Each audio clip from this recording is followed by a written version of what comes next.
नमस्कार दोस्तों, आपका स्वागत है यूपी मेंटर में। आज हम पढ़ेंगे यूपी लेखपाल के लिए अर्थशास्त्र इकोनॉमिक्स के 100 क्वेश्चन। ठीक है, जो कि बहुत ही इम्पोर्टेंट है और ये बहुत ही मेहनत से बनाए गए हैं। तो बिल्कुल वीडियो को लाइक करें जरूर और कमेंट करें। चलिए देखते हैं। तो आज हम पढ़ेंगे बजट, आर्थिक नियोजन, सतत विकास लक्ष्य, बैंकिंग प्रणाली, वित्तीय बाजार, औद्योगिक नीति और कृषि और बंदरगाह। चलिए शुरू करते हैं।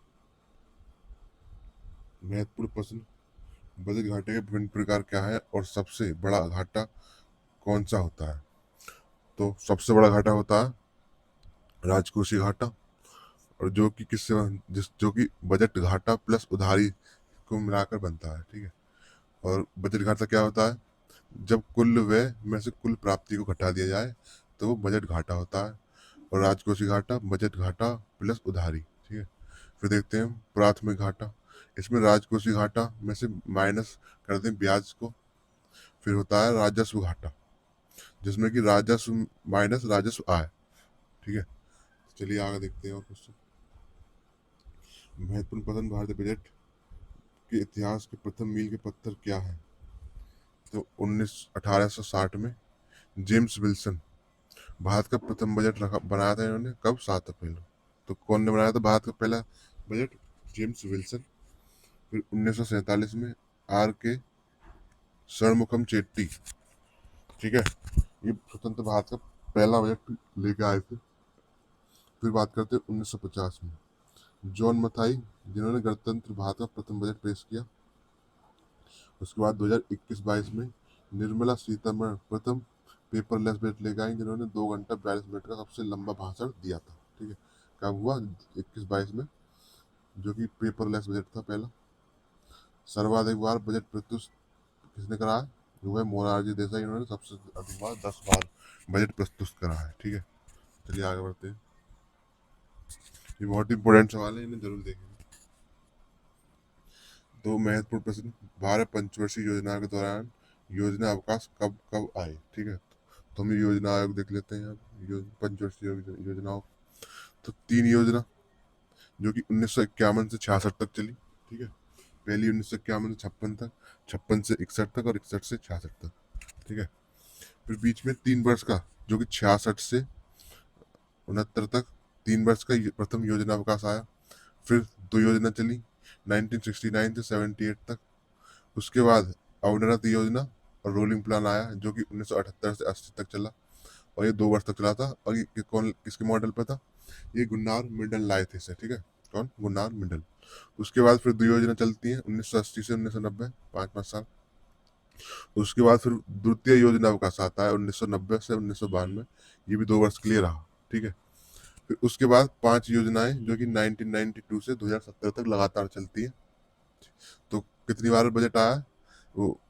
अब योजना अवकाश तो एक बार 66 से 69 तक, और द्वितीय योजना अवकाश आया था 90 से 92 तक, 2 वर्ष के लिए। बीच में एक रोलिंग प्लान आया था 78 से 80 तक। ठीक है, जो कि गुनार मिडल लेके आए थे। तो ध्यान दें, पंचवर्षीय योजना जो कि 74 से 48 तक केवल 4 वर्ष के लिए चली थी। कौन सी वर्षीय योजना है? पंचवर्षीय योजना जो केवल 4 वर्षों के लिए चली थी, तो वो है पांचवी पंचवर्षीय योजना 1974 से 78 तक। तो ट्रिक देख लेते हैं यहाँ पर 3225। ठीक है, तो पहले सर्वप्रथम 3 योजना चली, उसके बाद 2, फिर 2 और फिर 5 लगातार। ठीक है, और 51 से 66 और 69 से शुरू हुई थी, और फिर 80 से शुरू हुई थी, फिर 92 से। ठीक है, तो चलिए देखते हैं आगे क्वेश्चन। महत्वपूर्ण प्रश्न: सतत विकास लक्ष्यों SDGs को परीक्षा के लिए याद कैसे रखें? तो देख लेते हैं अब कैसे याद रखें। तो SDG जो 6 है, जो 6 है वो उसका संबंध किससे है? स्वच्छ जल और स्वच्छता से। तो इसको ठीक से देखते हैं। 6 मतलब स्वच्छ। ठीक है, 6 इसमें साउंड आ रहा है, 6 इसमें स्वच्छ में भी 6 आ रहा है। तो छठी सतत विकास लक्ष्य किसके लिए? SDG किससे जुड़ा है? स्वच्छ जल और स्वच्छता से।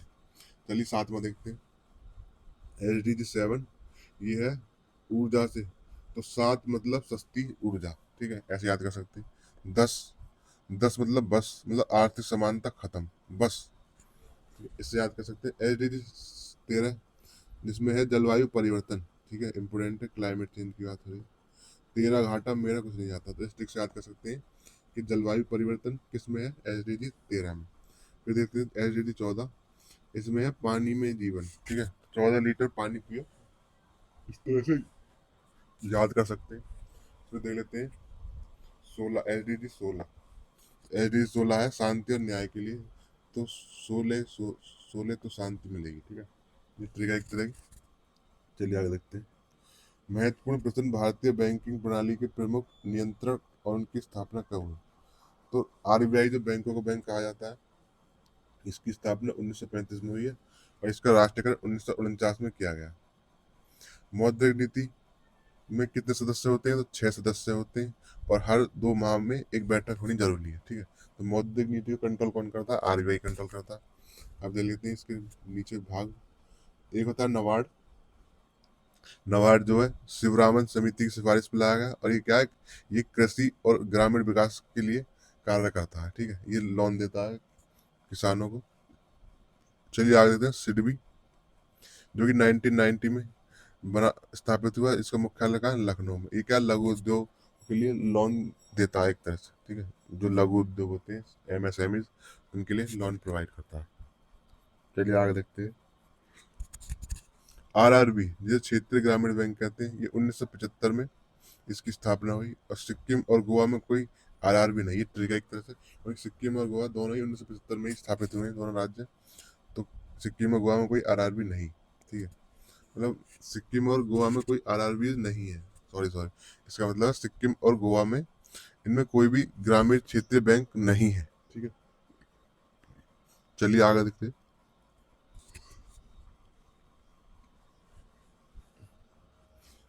मुद्रा बाजार और पूंजी बाजार में क्या अंतर है, तो यहाँ देख लेते हैं हम। तुलना मुद्रा और पूंजी बाजार।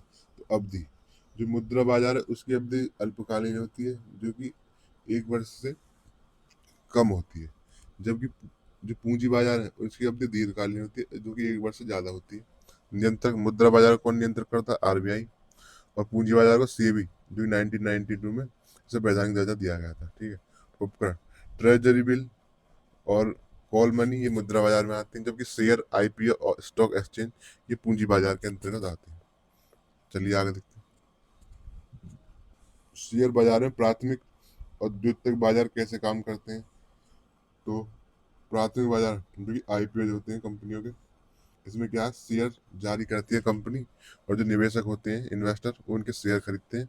तो कंपनी से सीधे निवेशक तक इस तरह का वो होता है प्राथमिक बाजार में, ठीक है।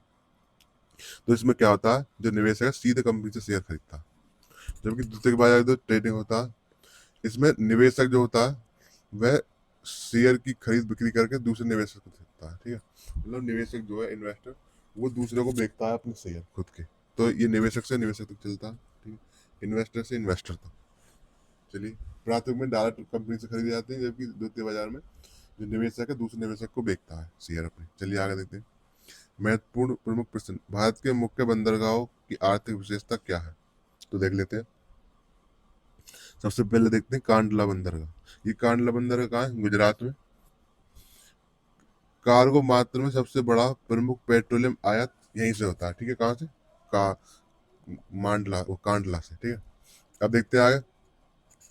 मुंबई बंदरगाह, मुंबई, ये सबसे बड़ा प्राकृतिक बंदरगाह है, सर्वाधिक पश्चिमी व्यापार यहीं से होता है, ये इंपोर्टेंट है।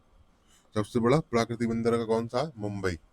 चलिए आगे देखते हैं। कोच्चि, कोच्चि अरब सागर की रानी कही जाती है और मसालों का बंदरगाह एक तरह से, ठीक है, ये भी इंपोर्टेंट। अब देखते हैं तूतीकोरिन, जो कि तमिलनाडु में। ये व्हाइट सिटी या मोती पोर्ट कहते हैं इसे। ये सबसे दक्षिणतम बंदरगाह है, ठीक है, भारत का।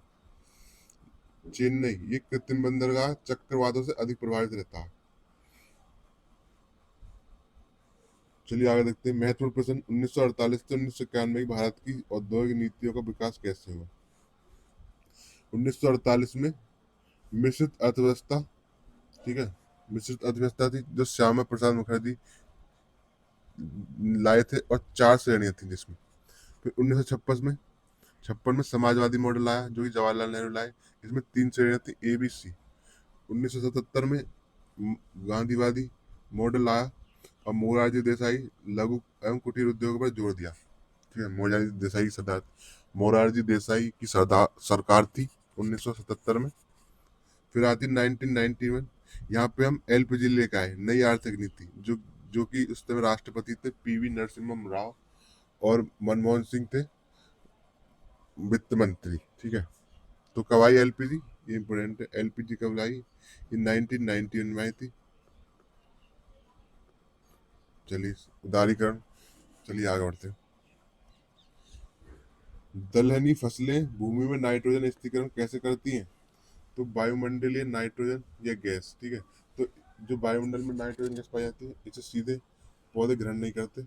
ठीक है, तो ये किस इसमें जो है प्रोटीन, जो दलहनी फसलें हैं उनकी जड़ों में राइजोबियम नामक जीवाणु पाया जाता है जो सहजीवी की तरह कार्य करता है और ये नाइट्रोजन को नाइट्रेट में बदलता है। ठीक है, उसे पौधे ग्रहण करते हैं। तो शून्य बजट प्राकृतिक खेती के जनक कौन है? सुभाष पालेकर है। ठीक है, चलिए आगे बढ़ते हैं। तो कौन सा जीवाणु जिम्मेदार है दलहनी फसलों में नाइट्रोजन स्थिरीकरण के लिए? तो वह राइजोबियम जीवाणु। ठीक है, जो जड़ों में पाया जाता है। आगे बढ़ते हैं। Cut off breaker. NITI Aayog सतत विकास लक्ष्य एसडीजी और आर्थिक नियोजन का कार्य करता है, जबकि आरबीआई मौद्रिक नीति और मुद्रा बाजार को नियंत्रित करता है और सेबी पूंजी बाजार और शेयर बाजार को नियंत्रित करता है। तो चलिए आगे देखते हैं। तो यहीं पे वीडियो